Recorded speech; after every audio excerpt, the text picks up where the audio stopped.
Hello everyone, welcome to success with Rai Academy. आज का हम जो टॉपिक कवर करने वाले हैं वो आने वाले दिनों में उत्तर प्रदेश राज्य के जितने भी वनडे एग्जाम होने वाले हैं उन सब में महत्वपूर्ण स्थान रखने वाला है। यानी कि जितने भी वनडे एग्जाम हो या आरओ एआरओ पीसीएस या फिर यूपी ट्रिपल एससी जितने भी एग्जाम होंगे उसमें से आपका इस टॉपिक से एक प्रश्न जरूर बनेगा और इसके बारे में आपको संपूर्ण जानकारी भी होनी चाहिए। तो आज जो हम टॉपिक कवर कर रहे हैं वो है एससीआर।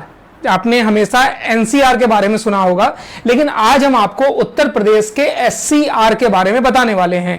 तो चलिए वीडियो को स्टार्ट करते हैं और सबसे पहले हम आपको बताते हैं कि ये एससीआर का फुल फॉर्म है क्या। एससीआर जिसका फुल फॉर्म है स्टेट कैपिटल रीजन, वैसे ही एनसीआर होता है जिसका फुल फॉर्म होता है नेशनल कैपिटल रीजन। अब ये एनसीआर क्या है और ये एससीआर क्या होगा। सबसे पहले तो हम आपको एनसीआर के बारे में बताते हैं। आप दिल्ली गए होंगे, नोएडा गए होंगे, गुड़गांव, फरीदाबाद, गाजियाबाद, तो आपने एनसीआर सुना होगा, न्यूज में भी सुना होगा कि आज एनसीआर में बहुत बारिश हुई, एनसीआर में प्रदूषण बहुत ज्यादा है, एनसीआर में AQI का लेवल बहुत ज्यादा है, यानी कि एयर क्वालिटी इंडेक्स का लेवल बहुत ज्यादा है, हाई है। ये सब आपने एनसीआर में सुना होगा। एनसीआर फुल फॉर्म यानी कि नेशनल कैपिटल रीजन। एनसीआर को क्यों बनाने की आवश्यकता पड़ी? एनसीआर को बनाने की आवश्यकता इसलिए पड़ी क्योंकि जो दिल्ली के आसपास का क्षेत्र था उसको विकसित करने के लिए, ताकि दिल्ली पर लोड कम हो और दिल्ली का विकास ज्यादा हो, आसपास के क्षेत्रों का जो बनावट हो और उसका विकास हो, उसका सीधा प्रभाव दिल्ली यानी कि राजधानी पर पड़े। तो इसलिए राजधानी को और सुंदर और अच्छा बनाने के लिए एक क्षेत्र का विकास किया गया। इसकी बात चली सबसे पहले 1962 में यानी 1962 में। उसके बाद यह आवश्यकता जाहिर की जाने लगी कि अब एक ऐसा रीजन बनाया जाए, एक ऐसा क्षेत्र बना दिया जाए जिसमें कि विकास, नियम और तरीके सब कुछ लगभग सेम हो और उनका जो प्रभाव क्षेत्र, उनका जो सेंटर हो वो दिल्ली हो। ठीक है, वो भले अपने राज्य में हो लेकिन उसका जो केंद्र हो वो दिल्ली हो, यानी कि राजधानी हो। इसके लिए जब 1962 में प्लानिंग धीरे धीरे बढ़ती गई, फिर 1985 यानी कि 1985 में एनसीआरपीबी का गठन हुआ। एनसीआरपीबी लिख देता हूं मैं यहां पर, एनसीआरपीबी यानी कि national capital region planning board का गठन 1985 में किया गया।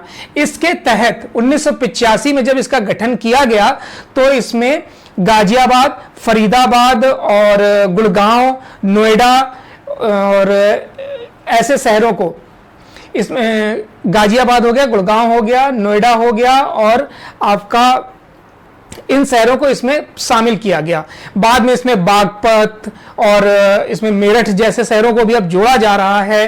तो आप कह सकते हैं कि इस तरीके से इसका क्षेत्र बढ़ता गया और इसमें जो आज विकास है, जो आप देखते होंगे गुड़गांव, गाजियाबाद, फरीदाबाद, या फिर आप जाते होंगे इन कहीं पर भी गए ही होंगे आपने देखा भी होगा कि किस तरीके से यहां पर इसका विकास हुआ भी है। तो अब इसके विकास से जब पूरा इसका जो लोड है दिल्ली का कम हुआ और विकास ज्यादा होने लगा, तब इसका महत्व समझ में आया कि हां इसकी जरूरत थी। आज सिर्फ और सिर्फ एनसीआर का भारत की इकोनॉमी में योगदान $300 बिलियन का है। $300 बिलियन का है। $300 बिलियन की इकोनॉमी का सीधे सीधे रोल ये एनसीआर करता है भारतीय इकोनॉमी में, बहुत बड़ा रोल है। तो ऐसे ही रोल को अपनाने के लिए, ऐसे ही क्षेत्र को बढ़ावा देने के लिए, ताकि उत्तर प्रदेश का भी विकास हो और भारत में इसका विकास में हिस्सेदारी उत्तर प्रदेश की बढ़े, इसलिए स्टेट कैपिटल रीजन की आवश्यकता महसूस की जाने लगी। उत्तर प्रदेश की जो वर्तमान सरकार है, योगी सरकार है, उन्होंने स्टेट कैपिटल रीजन के लिए यूपीएससीआर का गठन किया। यूपीएससीआर का गठन करने के बाद यूपीएससीआरडीए का गठन किया। तो सबसे पहले हम यूपी SCR के बारे में जान लेते हैं। उत्तर प्रदेश स्टेट कैपिटल रीजन इसको नाम दिया गया। हालांकि यूपी इसलिए आगे लगाया गया क्योंकि ये जो SCR है ये यूपी के लिए बनाया जा रहा था। उसके बाद अब ये कोई भी राज्य बना सकता है। उसके बाद एक बोर्ड का गठन किया गया, UPSCRDA, यानी Uttar Pradesh state capital region development authority, इसका गठन किया गया। इसके गठन में अध्यक्ष रखा गया है मुख्यमंत्री योगी आदित्यनाथ को, और प्रदेश के जो मुख्य सचिव होंगे वो उपाध्यक्ष होंगे, और जो प्लानिंग होगी वो मुख्य सचिव ही तय करेंगे, और जो आगे पद होते जाएंगे वो आप IAS लोग जुड़ते जाते हैं, आपको पता होगा। तो इस बोर्ड का भी गठन कर दिया गया। अब आपको बताते हैं कि पहले कौन सा क्षेत्र SCR में शामिल होने वाला था। पहले कानपुर देहात सहित सिर्फ 8 जिलों को शामिल इसमें किया जाना था। कानपुर देहात सहित 8 जिलों को इसमें शामिल किया जाना था, जिसमें उन्नाव भी था, इसमें आपका सीतापुर भी था, ऐसे 8 क्षेत्र थे। लेकिन जब 16 जुलाई 2024 को प्रस्ताव पारित किया गया तो इसमें कानपुर को हटा दिया गया, कानपुर देहात को हटा दिया गया। इन 8 जिलों में से 4 जिलों को शामिल किया गया। तो अब 16 जुलाई जब 2024 को प्रस्ताव पारित हुआ तो इसमें ये 1 2 3 4 5 6 जिलों को शामिल किया गया। अब ये 6 जिले हैं कौन से, ये देख लीजिए। लखनऊ का 2528 वर्ग किलोमीटर क्षेत्र को इस SCR में शामिल किया गया है। उसके बाद हरदोई का 5985 वर्ग किलोमीटर क्षेत्र को शामिल किया गया है। सीतापुर 5743 वर्ग किलोमीटर क्षेत्र को इसमें शामिल किया गया है। उन्नाव के 4558 वर्ग किलोमीटर क्षेत्र को इसमें शामिल किया गया है। रायबरेली के 4609 वर्ग किलोमीटर को इसमें शामिल किया गया है, और बाराबंकी के 4402 वर्ग किलोमीटर क्षेत्र को इसमें शामिल किया गया है।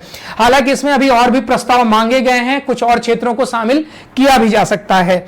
इस तरीके से कुल क्षेत्र हुआ 27,826 वर्ग किलोमीटर। जो क्षेत्र है वो SCR के अंतर्गत आएगा। इसमें पूरी तरीके से नोएडा, गाजियाबाद, फरीदाबाद, गुड़गांव की तरीके ही विकास होगा। बहुत बड़ा इंफ्रास्ट्रक्चर बनाया जाएगा, बाहर की कंपनियों की स्थापना की जाएगी, एक इंडस्ट्रियल एरिया बनाया जाएगा, और नए शहर बसाए जाएंगे, नए इलाके बसाए जाएंगे।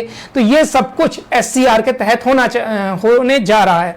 तो आई होप आपको ये SCR समझ में आया होगा। जाहिर सी बात है, जब SCR को पूरी तरीके से स्टेट गवर्नमेंट फोकस करेगी SCR पे, तो इकोनॉमी में इसका बहुत बड़ा रोल हो जाएगा, उत्तर प्रदेश की भी और देश की भी।